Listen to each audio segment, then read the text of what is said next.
Hello नमस्कार प्यारे विद्यार्थियों, आप सभी का उत्कर्ष परिवार में दिल खोल के हार्दिक स्वागत है। मैं हूं डॉक्टर मनोहर, एक बार फिर आपके सामने हाजिर हुआ हूं। जी हां साथियों, ये वीडियो उन तमाम विद्यार्थियों के लिए महत्वपूर्ण होने वाला है जो एमपी से बीएससी नर्सिंग करना चाहते हैं। जी हां साथियों, एमपी पीएनएसटी के फॉर्म आउट हो चुके हैं। साथ ही साथ इस बार एमपी पीएनएसटी के एग्जाम के थ्रू ही बीएससी नर्सिंग में और जीएनएम में एडमिशन होंगे।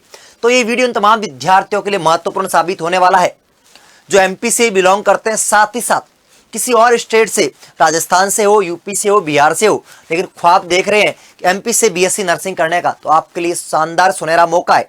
साथियों मैं बात करूं 2024 से पहले, 24 से पहले एमपी के अंदर डायरेक्ट एडमिशन होते थे, लेकिन अब पिछले बार से 2024 से आपका गवर्नमेंट कॉलेज हो या प्राइवेट कॉलेज हो, उसमें एडमिशन एग्जाम के बेसिस पे होगा। तो उन तमाम विद्यार्थियों को ध्यान रखना होगा जो कहीं ना कहीं डायरेक्ट एडमिशन लेने का सोच रहे थे, उनके लिए यह है कि आपको एग्जाम देना पड़ेगा। तो साथियों मैं बात करूं एमपी पीएनएसटी क्या होता है कि आपको एमपी से बीएससी नर्सिंग करनी हो या फिर जीएनएम करना हो तो आपको एक एग्जाम देना पड़ता है जिसका नाम है एमपी पीएनएसटी। इसका एप्लीकेशन फॉर्म आउट हो चुका है। हम बात करते हैं ऑफिशियल नोटिफिकेशन की। तो साथियों 19 तारीख को, जी हाँ 2 दिन पहले ही एप्लीकेशन नोटिफिकेशन जारी हुआ है, जिसके अंदर आपका एप्लीकेशन फॉर्म स्टार्ट हो गए हैं। तो इसके फॉर्म भरने की प्रारंभिक तिथि कब रखी गई है?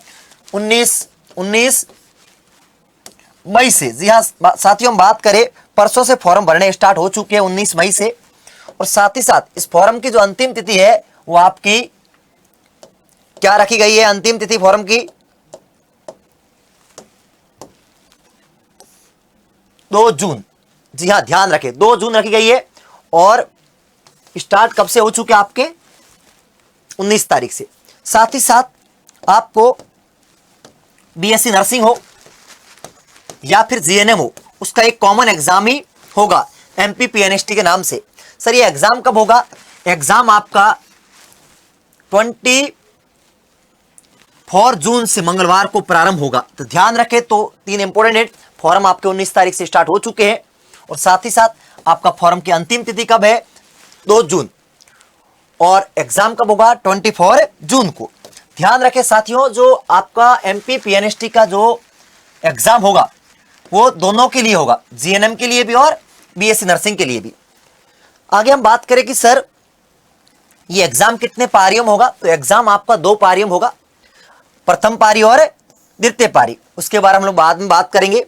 साथ ही साथ जो आपका एग्जाम तो एक ही होगा, लेकिन अंकों के आधार पर, स्टूडेंट की प्रायोरिटी के आधार पर आप बीएससी नर्सिंग या जीएनएम कर सकते हो। साथ ही साथ मैं बात करूं साथियों इसकी एप्लीकेशन फॉर्म की फीस कितनी है, तो बॉयज के लिए 400 रखी गई है और गर्ल्स के लिए 200 रखी गई है। अब हम बात करेंगे सर कि एप्लीकेशन फॉर्म स्टार्ट हो चुके हैं, लेकिन कौन कौन फॉर्म भर सकता है, कौन एप्लीकेबल है। तो हम ध्यान बात करें इंपोर्टेंट डेट्स की, तो मैंने आपको बता दी फॉर्म आपके 19 मई से स्टार्ट हो गए हैं और मात्र आपको कितने दिन मिले? 10 डेज मिले अप्रोक्सीमेट। तो ध्यान रखें, जल्दी से फॉर्म फिल कर ले। और साथ ही साथ एग्जाम डेट मैंने बताया 24 जून है। सर कौन सी वेबसाइट पे भरे जाएंगे?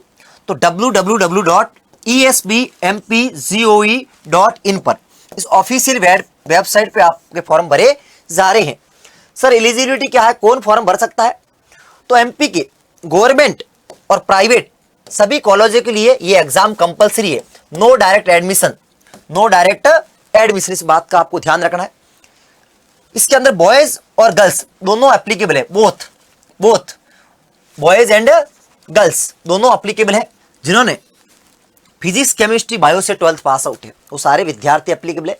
साथ ही साथ एज लिमिट मिनिमम कितनी होनी चाहिए? 17 साल। मैक्सिमम यदि आप 45 के हो तो भी एग्जाम दे सकते। अब क्वेश्चन ये उठता कि सर ये ओनली एमपी के विद्यार्थी फॉर्म भर सकते हैं या राजस्थान के भी भर सकते हैं? तो ध्यान रखें प्यारे विद्यार्थियों, यदि आप एमपी के विद्यार्थी हो तो आपको गवर्नमेंट सीट के अंदर प्रायोरिटी दी जाएगी। यदि आप आउट ऑफ एमपी से बिलोंग करते हो तो आपको प्राइवेट सीट मिल सकती है। ऑल इंडिया की विद्यार्थी एप्लीकेबल है। ध्यान रखें, राजस्थान के बहुत सारे विद्यार्थी एमपी से बीएससी नर्सिंग करना चाहते हैं, उनके लिए भी शानदार मौका है कि इस फॉर्म को जरूर फिलअप करें। साथ ही साथ हम बात करें कि सर इसकी एज लिमिट की बात की हमने, बायो के 12th के विद्यार्थी गर्ल्स और boys, date of birth minimum आपकी ये डेट ऑफ बर्थ होनी चाहिए, 2008 के बाद आपका बर्थ नहीं होना चाहिए। प्राइवेट और गवर्नमेंट कॉलेज के लिए और बोथ जीएनएम और बीएससी नर्सिंग के लिए। साथ ही साथ हम बात करेंगे सर डॉक्यूमेंट क्या रिक्वायरमेंट है। तो 10th की मार्कशीट, 12th की मार्कशीट, डोमिसाइल सर्टिफिकेट, यदि आप एमपी से बिलोंग करते हो तो आपको डोमिसाइल सर्टिफिकेट की जरूरत पड़ेगी। साथ ही साथ आपका कैटेगरी सर्टिफिकेट, यदि आप एससी से बिलोंग करते हो या एसटी से करते हो या ओबीसी से करते हो या ईडब्ल्यूएस से, तो आपको इसकी जरूरत पड़ेगी। साथ ही साथ आपका फोटो और आधार कार्ड। 10th के मार्कशीट के बेसिस पे आपका जो आपका नाम, डेट ऑफ बर्थ, वही आपको डालनी होगी। साथ ही साथ हम बात करें साथियों कि पेपर पैटर्न क्या रहने वाला है। साथियों एमपी का जो पेपर पैटर्न रहने वाला है वो ओनली और ओनली 12th का है। जी हाँ, 12th का न्यू एनसीईआरटी के अकॉर्डिंग फिजिक्स, केमिस्ट्री, बायो और जीके और इंग्लिश, ये आपके 5 सब्जेक्ट रहने वाले हैं, जिसमें एमसीक्यू आएंगे 20 फिजिक्स के, बायो के 20, केमिस्ट्री के 20, फिजिक्स के और जीके के 20 और इंग्लिश के 20। टोटल आपके 100 एमसीक्यू रहने वाले। साथ ही साथ एक बात आपको ध्यान रखना है कि नो नेगेटिव मार्किंग। यदि आप प्रत्येक क्वेश्चन ठीक करोगे तो आपको 1 नंबर मिलेगा, यदि आप गलत करोगे तो कोई नेगेटिव मार्किंग नहीं है, नो नेगेटिव मार्किंग।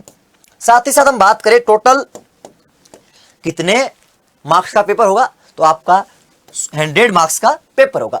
हम बात करें कि मीडियम कौन सा होगा, बोथ हिंदी और इंग्लिश मीडियम के अंदर आपका पेपर रहने वाला है और सिलेबस ओनली और ओनली 12th का रहने वाला है। तो ध्यान रखें, ओनली 12th का फिजिक्स, केमिस्ट्री, बायोलॉजी, जीके और रीजनिंग, जीके और इंग्लिश। हम बात करें, नेक्स्ट बात करें साथियों कि जो आपका पेपर का लेवल कैसे रहने वाला। तो पेपर का लेवल बेसिक रहता है, आपको बेसिक जीके पूछ जाती है, बेसिक इंग्लिश पूछ जाती है और साथ ही साथ फिजिक्स, केमिस्ट्री, बायो 12th की रहती है। तो आप सभी के लिए शानदार मौका है कि मौका कहीं ना कहीं आपसे हाथ से गुजर ना जाए। तो आप जरूर इस फॉर्म को फिल करें। कहीं से भी किसी स्टेट से बिलोंग करते हो, राजस्थान में कई बार कट ऑफ बहुत ज़्यादा जाती है, तो प्राइवेट से यदि आपको बीएससी नर्सिंग करनी है तो आप राजस्थान के विद्यार्थी इस फॉर्म को फिल कर सकते हैं। Thank you so much. जय हिंद, जय भारत।